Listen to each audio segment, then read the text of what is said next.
രോഹിത് ഹോസ്പിറ്റലിൽ നിന്ന് വരുമ്പോഴത്തേക്കും കഴിക്കാനായിട്ട് ഒരു ഉഗ്രൻ സ്നാക്ക് ഉണ്ടാക്കിക്കൊണ്ടിരിക്കുകയാണ് അമ്മ. മുട്ട വെച്ചിട്ടൊരു കട്ട്ലേറ്റ്, എഗ് കട്ട്ലേറ്റ്.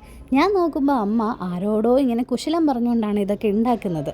ആരാ നോക്കിയപ്പം നമ്മുടെ ചുപ്പൂട്ടൻ്റെ ഒരു കുട്ടി. 3 കുട്ടികളാണ് ഉള്ളത്. പക്ഷേ ഇവനുണ്ടല്ലോ ഒരു പേടിയും ഇല്ലാത്ത ഒരാളാണ്.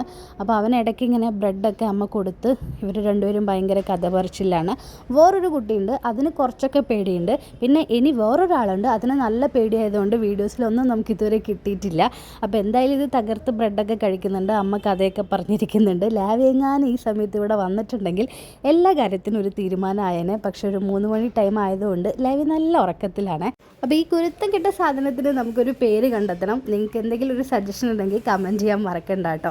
അങ്ങനെ കട്ട്ലറ്റൊക്കെ ഉണ്ടാക്കി രോഹത്തിന് വേണ്ടിയിട്ട് ഞങ്ങൾ വെയിറ്റ് ചെയ്തിരിക്കുമ്പോഴാണ് ലാവിയുടെ ഫേവറേറ്റ് ആയിട്ടുള്ള ആൾ വന്നത്.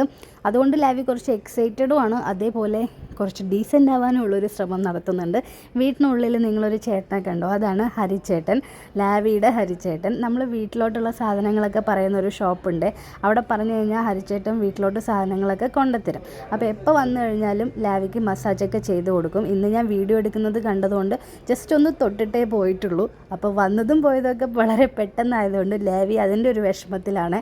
ഹരിച്ചേട്ടൻ പോകുന്നതും നോക്കി ഇങ്ങനെ ഇരിക്കുകയാണ്. ഇനി രോഹിത്ത് വന്നിട്ട് വേണം ആ കട്ട്ലറ്റ് ഒന്ന് ടേസ്റ്റ് ചെയ്യാൻ. അപ്പോൾ ശരി, ബൈ.